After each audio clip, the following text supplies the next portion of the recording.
What are some of the crimes believed to lead to widowhood? वे कौन से कुछ अपराध हैं जिसके लिए विश्वास किया जाता है कि औरतें अगर ये अपराध करती है तो वो विधवा हो जाती है। सेमेस्टर 3 इंग्लिश मेजर पेपर का ये बहुत ही ज़्यादा इंपॉर्टेंट सवाल है जिसे मैं आपको एक आसान नोट्स के साथ समझाऊंगा।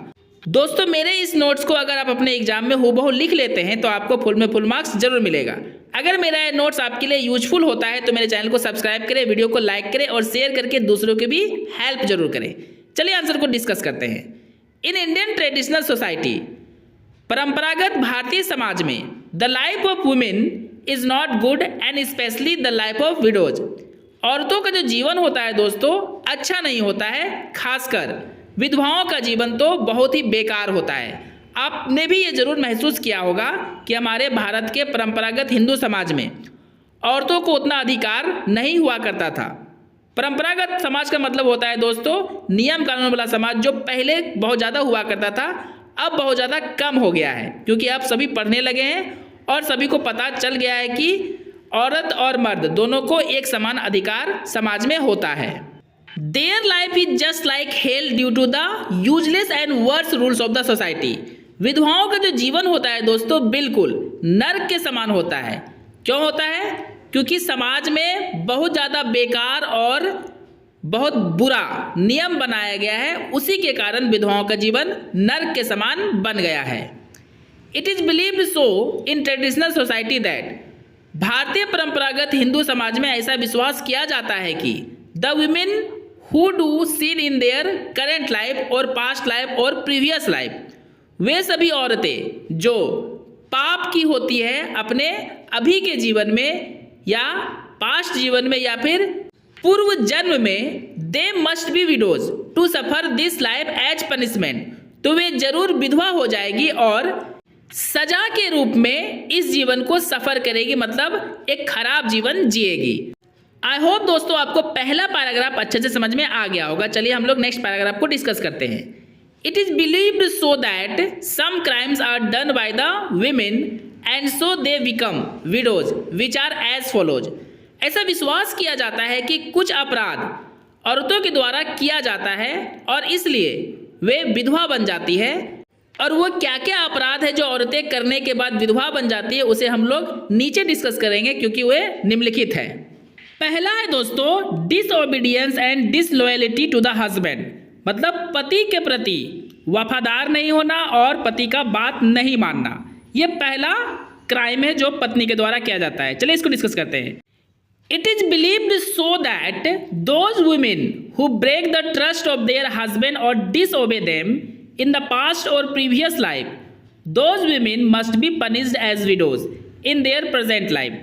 मतलब दोस्तों ऐसा विश्वास किया जाता है कि वे सभी औरतें जो अपने पतियों का यानी अपने पति का विश्वास तोड़ देती है या फिर उनका आज्ञा नहीं मानती है अपने पास्ट या फिर पूर्व जन्म में, वे सारी औरतों को ही पनिश्ड किया जाता है विधवाओं के रूप में उनके आज के जीवन में। मतलब अगर वो कोई गलती पहले कर चुकी है या फिर उसके पूर्व जन्म में कर चुकी हो तो आज के जीवन में उसे विधवा के रूप में सजा दी जाती है, मतलब पुराने कर्मों की सजा उसे आज भुगतना पड़ेगा। दूसरा पॉइंट है दोस्तों किलिंग द हस्बैंड, मतलब पति को जान से मारना।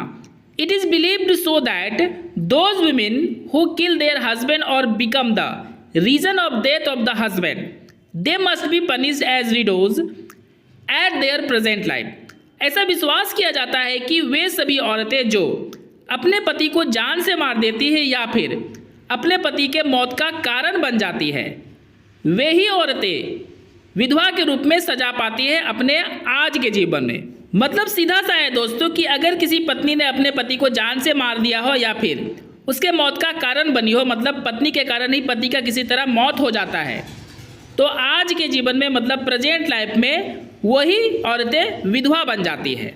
तीसरा पॉइंट है दोस्तों वायलेटिंग मैरिटल वोज, मतलब शादी के समय जो वादा किया जाता है, जो कसम किया जाता है, उसको वायलेट करना है, मतलब उसमें हिंसा करना या नहीं मानना। In the time of marriage both women and man, वो शादी के समय दोनों औरत और मर्द दोनों कसम खाते हैं।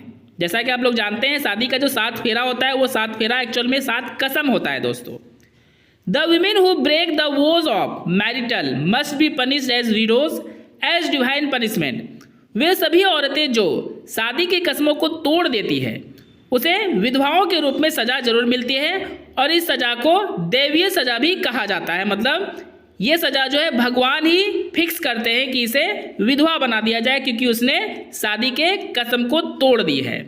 आई होप दोस्तों आपको सारे पॉइंट्स अच्छे से क्लियर हो रहे होंगे। चलिए नेक्स्ट पॉइंट को डिस्कस करते हैं और वो है अदर सिंस। मतलब और भी कुछ पाप है जो औरतें करती है जिसके कारण उसे विधवा होने का पनिशमेंट मिलता है।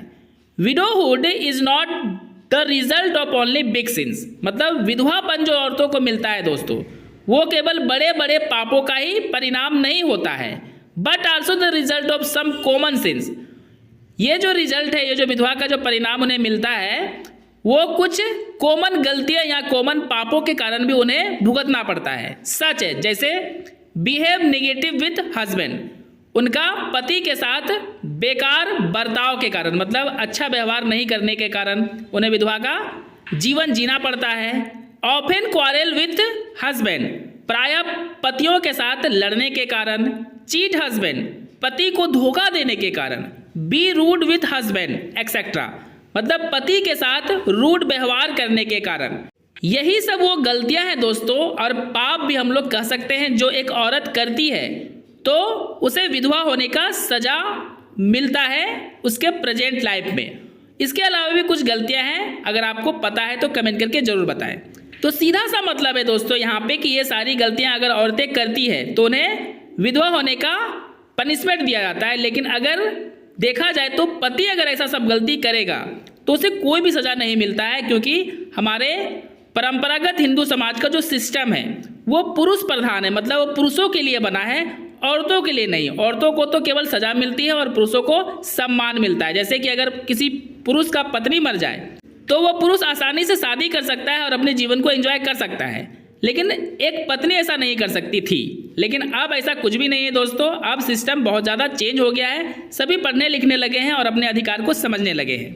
दोस्तों मेरा ये नोट्स अगर आपके लिए यूजफुल हुआ है तो कमेंट करके जरूर बताएं, और आपको इसी तरह का आसान नोट्स के साथ आपको वीडियो चाहिए आपके कोर्स का तो सब्सक्राइब करके जुड़ जाए मेरे चैनल के साथ। वीडियो को अधिक से अधिक लाइक करें और शेयर करके अपने फ्रेंड्स के भी मदद करें। चलिए लास्ट पर अगर आपको डिस्कस करते हैं दोस्तों। In the conclusion we can say that Indian traditional society is not fair for women. संक्षेप में हम लोग कह सकते हैं कि भारतीय परंपरागत हिंदू समाज औरतों के लिए सही नहीं है। In this type of societies, men are understood powerful and women are weak, which is really useless rules.